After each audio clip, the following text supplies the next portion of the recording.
Hello বন্ধুরা, সবাই কেমন আছো? আশা করি ভালো আছো। তো আমি আজকে আবারও চলে এসেছি ছোট্টটি রান্নার ভিডিও নিয়ে। তো কী রান্না করছি তোমাদেরকে সেটাই দেখাবো। তো দেখো, আমি সব আগের থেকে গুছিয়ে নিয়েছি, কেটে রেডি করে। সবার আগে এই মাছগুলো ভেজে নিলাম।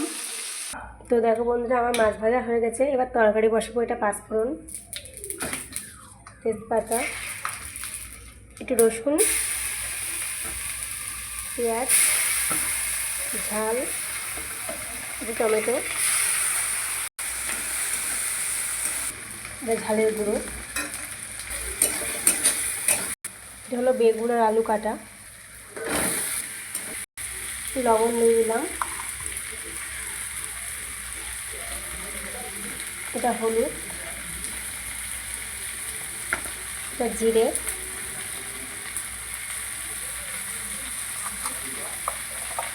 এটা মরিচ, জল দিয়ে দিলাম।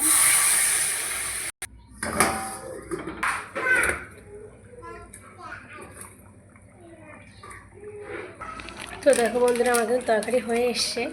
তো এবারে আমি মিট মশলা দিয়ে দেবো।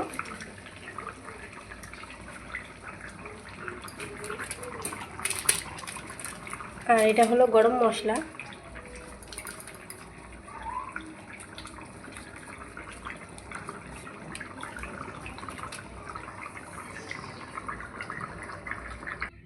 তো দেখো বন্ধুরা, আমার কিছু রান্না হয়ে গিয়েছে।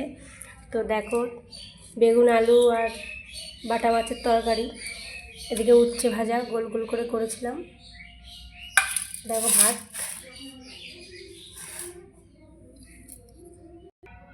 তো দেখো বন্ধুরা, আজকে দুপুরের খাবার। তো আমি তরকারি কীরকমভাবে করলাম তো তোমাদেরকে তো সবটাই দেখিয়েছি। তো আমার ভিডিওটি যদি ভালো লেগে থাকে, আমার রান্নার যদি ভালো লেগে, তোমাদের যদি পছন্দ লাগে, তাহলে আমার ভিডিওটি শেয়ার করো। এবং আমার এই ভিডিওটি যদি ভালো লাগে তো সবাই একটু আমার ফলো করে পাশে থেকো আর আমার ভিডিওটি শেয়ার করো। তো এরকম রান্নার ভিডিও আমি প্রায় আনতে থাকবো তোমাদের জন্য। তো আজকে তো আমার এই পর্যন্তই রান্না শেষ। তো এখানেই রাখি। চলো, টাটা।